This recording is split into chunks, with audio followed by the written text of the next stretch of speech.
देखिए, कल के लेक्चर में मैंने आपको बताया था कि मैं आज आपसे ऐसा क्वेश्चन सॉल्व कराऊंगा जिसमें कंपनी शेयर्स प्रीमियम पे इशू कर रही है और प्रीमियम का अमाउंट केवल किसी एक इंस्टॉलमेंट में इंक्लूड ना होते हुए मोर देन वन इंस्टॉलमेंट में इंक्लूड है, अलग अलग इंस्टॉलमेंट में, एक से ज़्यादा इंस्टॉलमेंट में इंक्लूड है। आज जो क्वेश्चन आपको स्क्रीन पे दिया गया है वो क्वेश्चन कुछ इसी प्रकार का है। देखिए, क्वेश्चन है Aruna Limited Company invited applications for issue of 60,000 equity shares of rupees 10 each at premium of rupees 2 per share. The amount was payable as on application rupees 3 per share including premium rupees 1. ठीक है, on application rupees 3 per share including premium rupees 1. On allotment rupees 5 per share including premium rupees 1, rupees 2 on first call and rupees 2 on second and final call. The issue was fully subscribed and all the applicants were allotted shares fully. All amounts payable by shareholders on various installments were duly received by the company. अब देखिए, जैसा question exactly वहाँ पे screen पे है, मैंने उसका आपको शॉर्ट पे सिर्फ बता दिया है। एग्जैक्टली जैसा स्क्रीन पे वैसा पढ़ के नहीं बताया। उसके जो कंटेंट्स है मैंने आपको बता दिया कि कंपनी 60,000 इक्विटी शेयर्स इशू करना चाहती है। एक एक शेयर 10 रुपीज़ का है और उस पर 2 रुपीज़ प्रीमियम है। 10 रुपीज़ का शेयर है, 2 रुपीज़ प्रीमियम है, इसका मतलब इशू प्राइस 12 रुपीज़ हो गया और कंपनी एक एक शेयर 12 रुपीज़ में इशू करना चाहती है।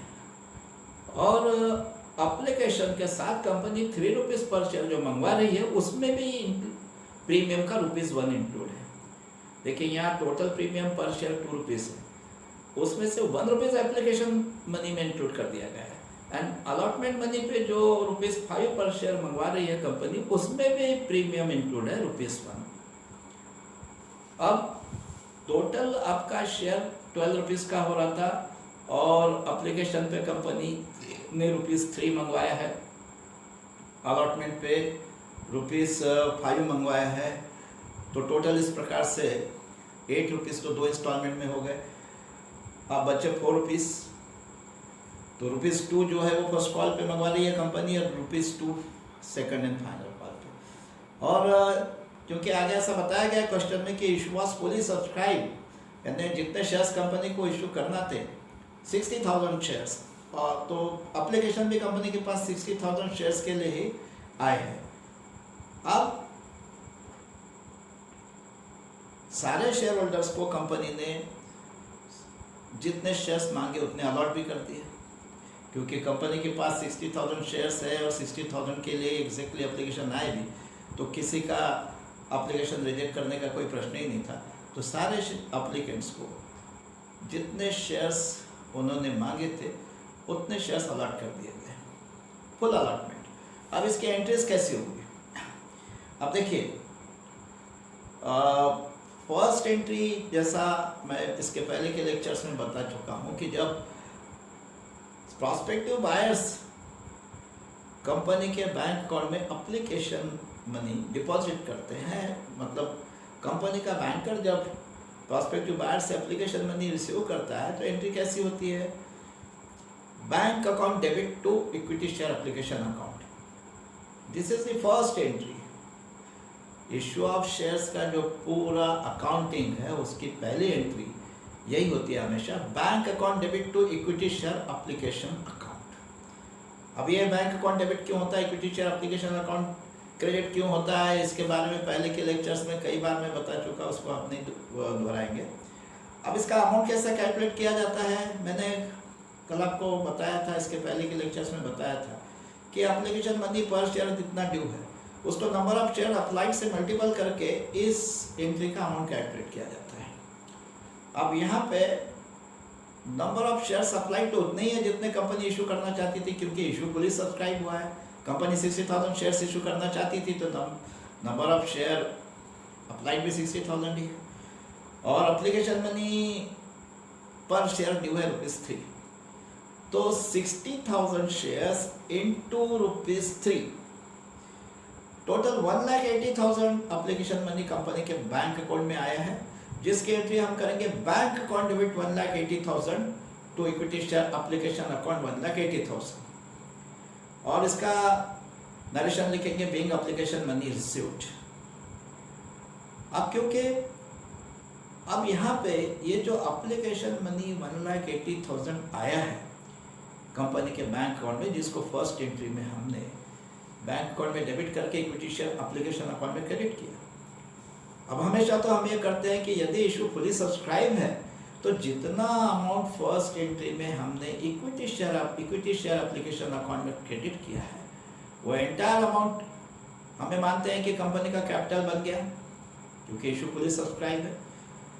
जितना एप्लीकेशन मनी आया है वो जितने शेयर का है उतने शेयर कंपनी ने अलॉट भी कर दिए, तो फिर ऐसे केस में सारा के सारा एप्लीकेशन मनी कंपनी का इक्विटी शेयर कैपिटल बनने जा रहा है। तो हम जब भी इशू फुली सब्सक्राइब होता है, हम ये करते हैं कि फर्स्ट एंट्री में इक्विटी शेयर एप्लीकेशन अकाउंट को जितने अमाउंट से क्रेडिट किया था वो entire amount equity share capital account में ट्रांसफर कर देते सेकंड एंट्री में। और सेकंड एंट्री किस तरह होती है फिर? Equity share application account debit to equity share capital account, वो एंटायर अमाउंट हम इक्विटी शेयर कैपिटल में ट्रांसफर कर देते हैं, equity share application account debit to equity share capital account. पर आज के इस प्रॉब्लम में ये जो ₹3 पर शेयर एप्लीकेशन मनी है, ये इसमें ₹1 प्रीमियम का इंक्लूड है। तो वैसे इशू तो फुली सब्सक्राइब है, इक्विटी शेयर एप्लीकेशन अकाउंट को फर्स्ट एंट्री में जितने अमाउंट से क्रेडिट किया था 1,80,000 से, इसमें से किसी का वापस नहीं करना है। पर ये 1,80,000 पूरा इक्विटी शेयर कैपिटल अकाउंट में सेकंड एंट्री में ट्रांसफर इसलिए नहीं हो सकता कि इसमें ₹1 प्रीमियम का इंक्लूड है। इसके पहले के प्रॉब्लम्स में ऐसा हुआ था कि जब भी शेयर्स कंपनी ने प्रीमियम पे इशू किए थे तो प्रीमियम का अमाउंट ओनली अलॉटमेंट वाले इंस्टॉलमेंट में इंक्लूड होता था, लेकिन यहाँ एप्लीकेशन मनी में भी ₹1 पर शेयर प्रीमियम इंक्लूड है। और इसलिए जो 1,80,000 का एप्लीकेशन मनी है, ये पूरा कंपनी के इक्विटी शेयर कैपिटल अकाउंट में ट्रांसफर नहीं हो सकता, क्योंकि आप लोग जानते हो कि जो प्रीमियम का अमाउंट होता है वो इक्विटी शेयर कैपिटल अकाउंट में नहीं जाता, वो एक अलग अकाउंट होता है, सेपरेट सिक्योरिटी प्रीमियम अकाउंट, एक सेपरेट अकाउंट होता है, उस सिक्योरिटी प्रीमियम अकाउंट में क्रेडिट किया जाता है। और उस प्रीमियम के अमाउंट को छोड़ के जो बचा हुआ अमाउंट है वो इक्विटी शेयर कैपिटल अकाउंट में क्रेडिट होता है। तो अब यहाँ 1,80,000 का जो एप्लीकेशन मनी है, जिसको हमने फर्स्ट एंट्री में इक्विटी शेयर एप्लीकेशन अकाउंट में क्रेडिट कर रखा है, वो पूरा आप सेकंड एंट्री में इक्विटी शेयर कैपिटल अकाउंट में ट्रांसफर नहीं हो सकता।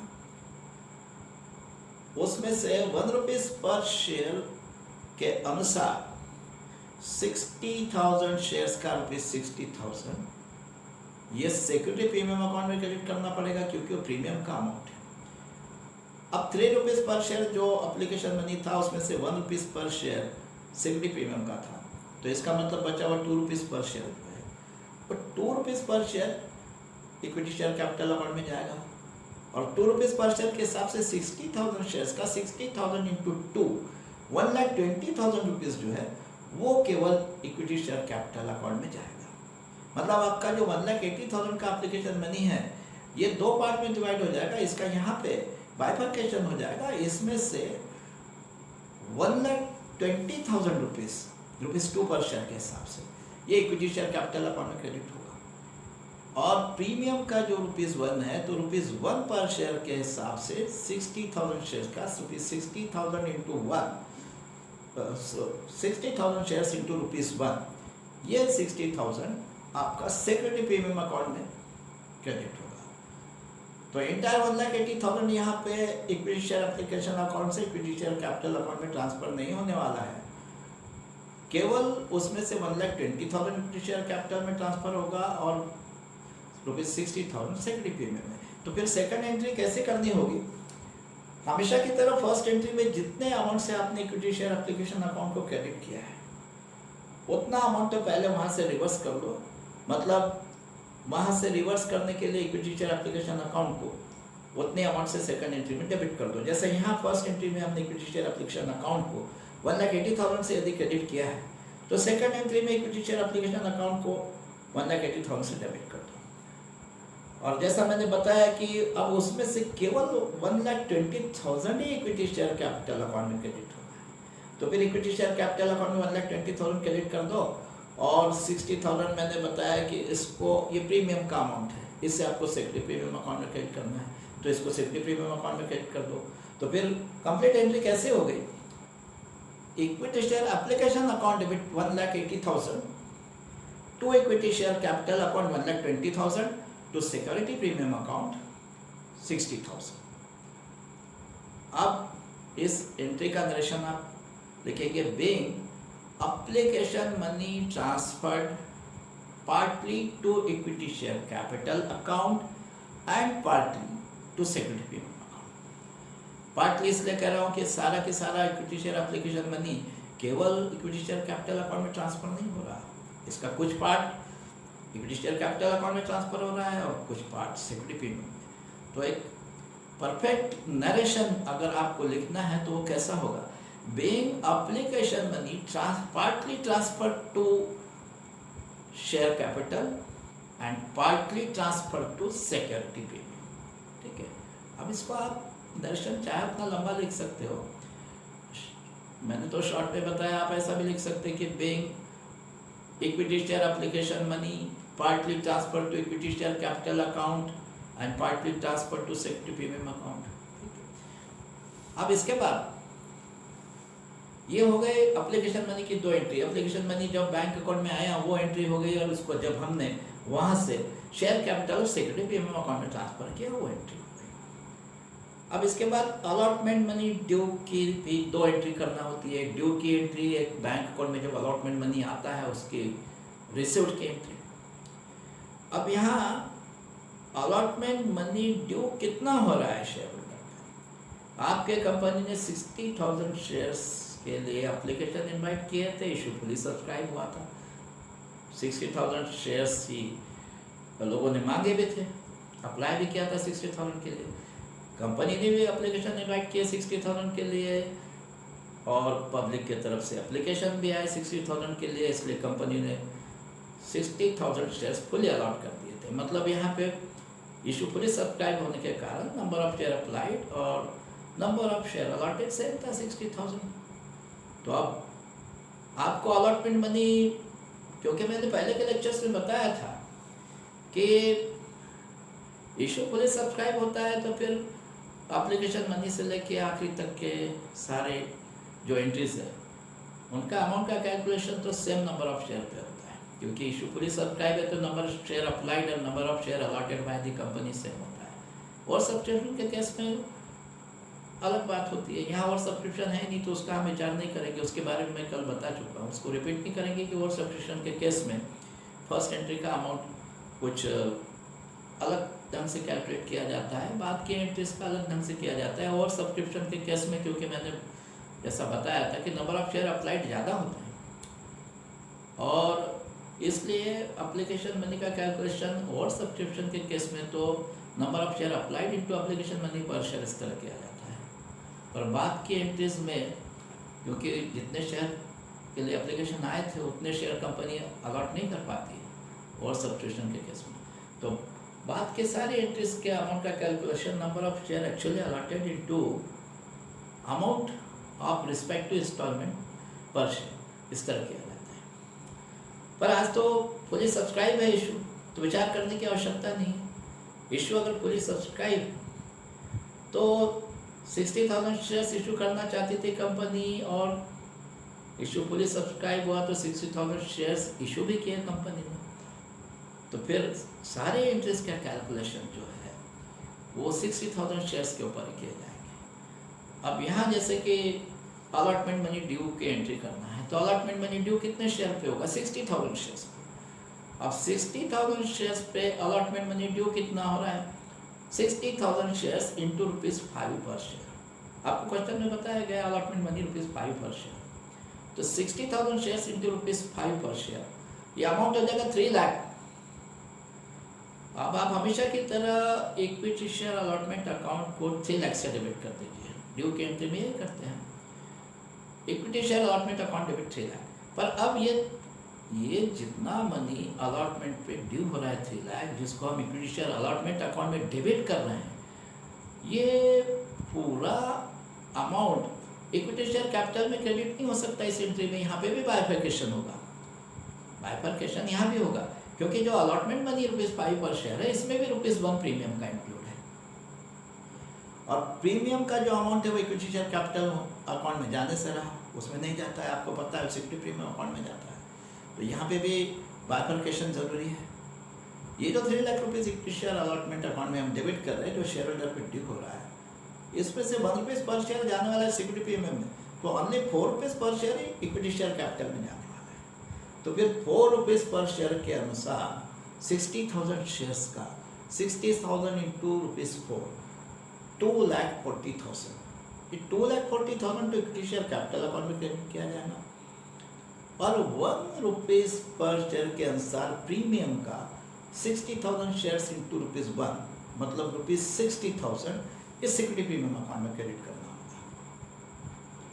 तो आपकी कंप्लीट एंट्री कैसी हो जाएगी? Equity share allotment account debit 3 lakh to equity share capital account 2,40,000 to security premium account 60,000। देखिए डेबिट क्रेडिट टैली हो गया आपका। Equity share allotment account debit ₹3 lakh to equity share capital account ₹2,40,000 to security premium account 60,000। और इसका narration लिखेंगे being allotment money due with premium. अब ये allotment money से लेकर सारे इंस्टॉलमेंट का जितना भी अमाउंट शेयर होल्डर पे ड्यू था, ये पूरा कंपनी को मिला है। आखिर में लिखा है all amount payable by shareholders, ठीक है, on various instalments were duly received by the company. तो इसका मतलब अलॉटमेंट मनी भी जितना शेयर होल्डर पे ड्यू था, उतना सारे शेयर होल्डर से कंपनी को मिल गया। कंपनी को मिल गया मतलब कंपनी के बैंक अकाउंट में आ गया। अब जब कंपनी के बैंक अकाउंट में अलॉटमेंट मनी आता है तो एंट्री कैसी होती है मैं पहले बता चुका हूँ। Bank account debit to equity share allotment account. अब यहाँ पे पूरा 3 लाख रुपीस जो अलॉटमेंट पे ड्यू था वो पूरा आ गया बैंक अकाउंट में। तो bank account debit ₹3 lakh to equity share allotment account ₹3 lakh, ठीक है। तो बैंक अकाउंट में मनी रिसीव होने वाली एंट्री हो जाएगी bank account debit ₹3 lakh to equity share allotment account ₹3 lakh, क्योंकि पूरा 3 लाख जो हमने equity share allotment money due की एंट्री में इक्विटी शेयर अलॉटमेंट अकाउंट में डेबिट किया था, वो पूरा यदि आ गया है तो अब इस एंट्री में इक्विटी शेयर अलॉटमेंट अकाउंट को 3 लाख से क्रेडिट कर दो, ताकि वो अकाउंट अब क्लोज हो जाए। पहले डेबिट हुआ था 3 लाख से, अब क्रेडिट हो गया 3 लाख से, ठीक है। और बैंक अकाउंट में क्योंकि 3 लाख आया है, बैंक अकाउंट में जब कैश आ रहा है, बैंक इज रिसीवर, पहले भी बता चुका हूँ, डेबिट डी रिसीवर, इसलिए बैंक अकाउंट को हम डेबिट कर देंगे। तो एंट्री कैसी हो रही है? Bank account debit 3 lakh to equity share allotment account 3 lakh, और इसका दर्शन लिखिए being allotment money received on all shares. अब इसके बाद अब देखिए अलॉटमेंट मनी की भी 2 एंट्री हो गई, एक अलॉटमेंट मनी ड्यू की एंट्री और एक उसके बैंक अकाउंट में रिसीव्ड होने की एंट्री। अब इसके बाद अगला जो इंस्टॉलमेंट है वो है फर्स्ट कॉल। अब यहाँ बताया गया है कि फर्स्ट कॉल पे ₹2 पर शेयर ड्यू है। अब आपको पता है कि हर इंस्टॉलमेंट की एक ड्यू की एंट्री और एक बैंक अकाउंट में उसका मनी रिसीव्ड होने की एंट्री होती है। अब यहाँ पे फर्स्ट कॉल मनी ड्यू की एंट्री कैसी होगी? Equity share first call account debit to equity share capital account. ये फर्स्ट कॉल मनी जब ड्यू होता है, सेकंड कॉल मनी जब ड्यू होता है, तो इसकी एंट्री में ये जो अकाउंट डेबिट क्रेडिट क्यों किए जाते हैं, वो कौन सा अकाउंट डेबिट किया जाता है, कौन सा अकाउंट क्रेडिट किया जाता है, और जो अकाउंट डेबिट किया जाता है वो क्यों डेबिट किया जा रहा है, जो अकाउंट क्रेडिट किया जाता है वो क्यों क्रेडिट किया जा रहा है, इसका सारा एक्सप्लेनेशन इसके पहले के लेक्चर्स में काफ़ी अच्छी तरह से दे चुका हूँ मैं, उसको फिर से नहीं दोहराएंगे। बस इतना आपको पता है कि अब फर्स्ट कॉल मनी ड्यू की एंट्री कैसी होगी। Equity share first call account debit तो इक्विटी शेयर कैपिटल अकाउंट, और इसका भी अब इसका अमाउंट कैसा कैलकुलेट करेंगे? 60,000 शेयर्स इंटू ₹2, 1,20,000। तो फिर आपकी एंट्री अमाउंट सहित कैसी हो गई? Equity share first call account debit ₹1,20,000 to equity share capital account ₹1,20,000। और आप इसका नरेशन लिखेंगे being first call money due. और फर्स्ट कॉल का भी अमाउंट जो है सारे शेयर होल्डर ने पे कर दिया है, तो कंपनी को मिल गया फर्स्ट कॉल का भी अकाउंट। जब कंपनी को फर्स्ट कॉल का अकाउंट मिलेगा, यानी कंपनी के बैंक अकाउंट में फर्स्ट कॉल मनी आएगा, तब कैसे एंट्री हो रही है? बैंक अकाउंट डेबिट ₹1,20,000 को equity share first call account ₹1,20,000। अब ये हो गई first call money bank account में रिसीव होने वाली entry. Bank account debit ₹1,20,000 to equity share first call account ₹1,20,000। ठीक है, अब फर्स्ट कॉल मनी की भी दो एंट्री हो गई, एक फर्स्ट कॉल मनी ड्यू होने की एंट्री है, दूसरा उसके बैंक अकाउंट में रिसीव होने की एंट्री। अब इसके बाद एक आखिरी कॉल, लास्ट कॉल ड्यू है शेयर होल्डर्स पे, जिसका नाम है सेकंड एंड फाइनल कॉल।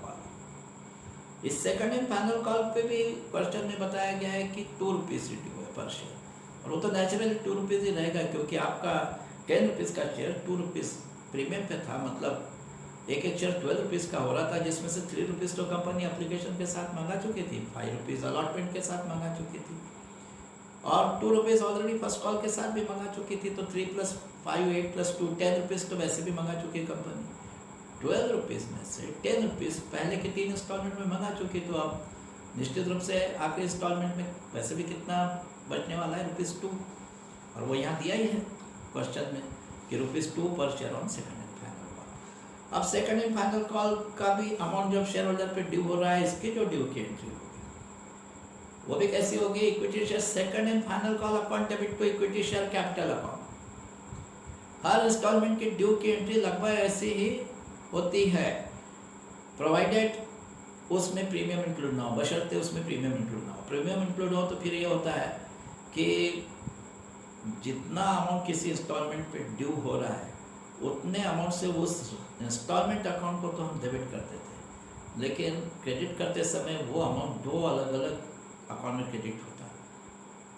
कुछ इक्विटी शेयर कैपिटल में क्रेडिट होता है और प्रीमियम का अमाउंट सेकेंडरी प्रीमियम में, जैसा कि इसके पहले आप देख चुके हो अलॉटमेंट मनी ड्यू की एंट्री में, उसके पहले एप्लीकेशन मनी वाले भी एक एंट्री में आप देख चुके हो। ठीक है, हालांकि ये बात अलग है कि एप्लीकेशन मनी में अगर प्रीमियम इंक्लूड हो, एप्लीकेशन मनी के तो ड्यू की एंट्री कोई होती ही नहीं है, क्योंकि एप्लीकेशन मनी पहले आ जाता है बैंक अकाउंट में, उसके तो सीधे बैंक अकाउंट में रिसीव होने की एंट्री होती है फर्स्ट एंट्री, और उसके बाद में उसकी सेकंड एंट्री जो होती है वो एप्लीकेशन अकाउंट से कैपिटल अकाउंट में ट्रांसफ़र किए जाने की एंट्री होती है। तो यदि एप्लीकेशन मनी में प्रीमियम इंक्लूड है जैसे आज था, तो फिर उसमें कितना, उस एप्लीकेशन मनी का कितना part equity share capital account में जाएगा और कितना सिक्योरिटी प्रीमियम में, ये बाइफरकेशन फर्स्ट एंट्री में नहीं किया जाता। ये जब सेकंड एंट्री में उस एप्लीकेशन मनी को ट्रांसफ़र किया जाता है इक्विटी शेयर एप्लीकेशन अकाउंट से इक्विटी शेयर कैपिटल अकाउंट और सिक्योरिटी प्रीमियम अकाउंट में, वहाँ पे ये बाइफरकेशन होता है, क्योंकि एप्लीकेशन मनी सारा के सारा इक्विटी शेयर कैपिटल में ट्रांसफ़र नहीं हो सकता। ठीक है, तो उसमें से कुछ अमाउंट जो है प्रीमियम को सिक्योरिटी प्रीमियम में ट्रांसफ़र करना पड़ता है, कुछ इक्विटी शेयर कैपिटल में, इसलिए वो इक्विटी शेयर एप्लीकेशन का अमाउंट जो है जब सेकंड एंट्री में उसको हम ट्रांसफ़र करते हैं, ट्रांसफ़र ऑफ एप्लीकेशन मनी की जो एंट्री होती है, transfer of application money from equity share application account, उस एंट्री में हम बाइफरकेशन करते हैं, कुछ अमाउंट इक्विटी शेयर कैपिटल में ट्रांसफ़र कर देते, कुछ सिक्योरिटी प्रीमियम में। लेकिन एप्लीकेशन मनी के अलावा अगर किसी और इंस्टॉलमेंट में प्रीमियम इंक्लूड हो, तो फिर ये बाइफरकेशन आपको उस इंस्टॉलमेंट की ड्यू की एंट्री में करना पड़ता है। जैसे यहाँ पे ₹2 पर शेयर ड्यू था, उसका आधा अमाउंट ₹1 ये एप्लीकेशन मनी में इंक्लूड था, और आधा ₹1 ये अलॉटमेंट मनी में इंक्लूड था।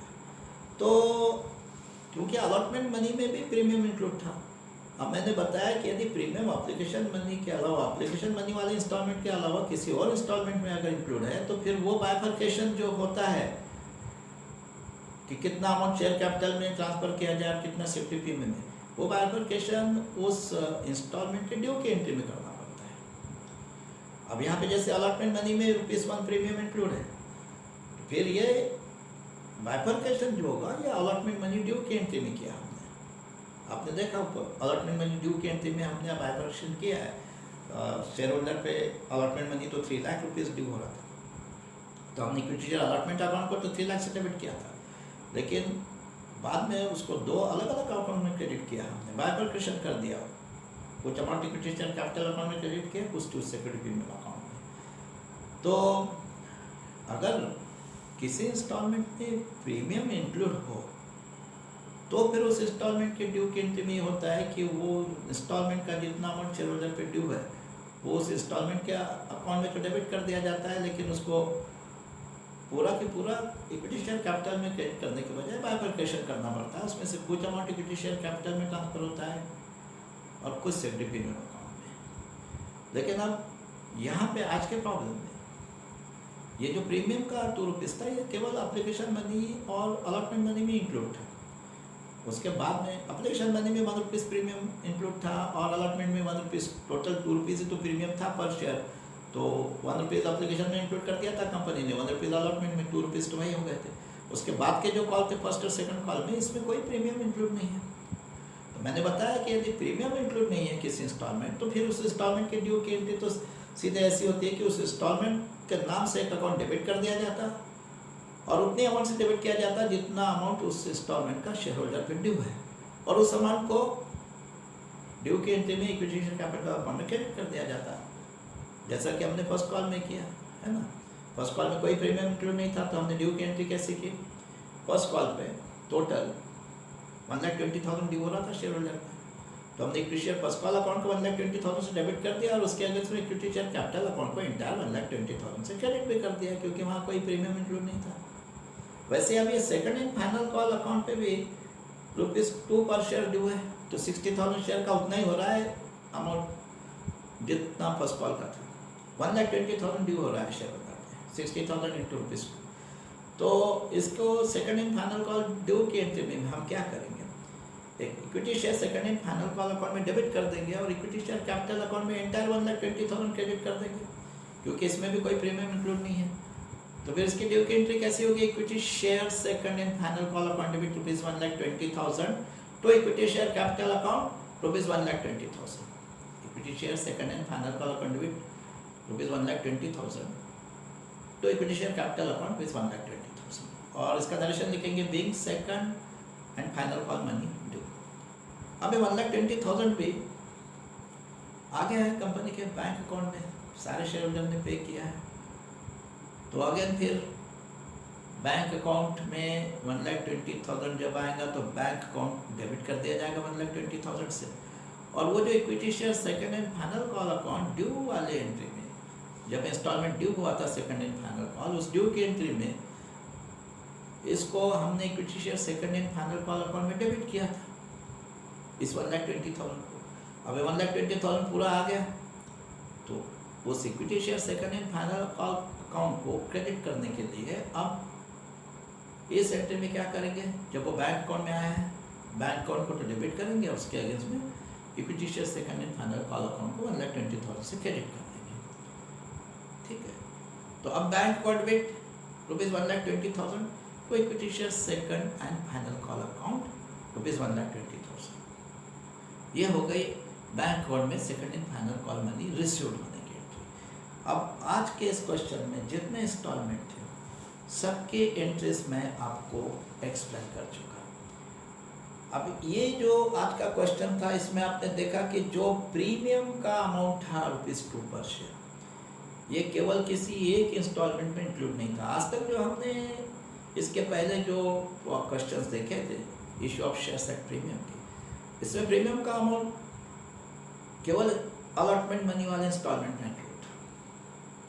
ये आज का पहला क्वेश्चन था जिसमें हमने ये देखा कि प्रीमियम का अमाउंट किसी एक ही इंस्टॉलमेंट में पूरा की पूरा इंक्लूड करने के बजाय कंपनी ने एक से ज़्यादा इंस्टॉलमेंट में इंक्लूड किया है, या 2 इंस्टॉलमेंट में इंक्लूड कर दिया, आधा एप्लीकेशन मनी में आधा अलॉटमेंट मनी। ₹2 प्रीमियम था, ₹1 एप्लीकेशन मनी में इंक्लूड कर दिया, ₹1 अलॉटमेंट मनी में। अब उसकी एंट्रीज कैसी हुई आप देख चुके हैं। मैं फिर एक बार दोहरा देता हूँ कि यदि प्रीमियम का अमाउंट पार्टली एप्लीकेशन मनी में इंक्लूड है और पार्टली अलॉटमेंट मनी में, तो ये अब जैसे एप्लीकेशन मनी है उसमें भी प्रीमियम इंक्लूड है, तो ये इंटायर एप्लीकेशन मनी में से जितना पार्ट प्रीमियम का है वो सिक्योरिटी प्रीमियम अकाउंट में आपको सेकंड एंट्री में ट्रांसफर करना है।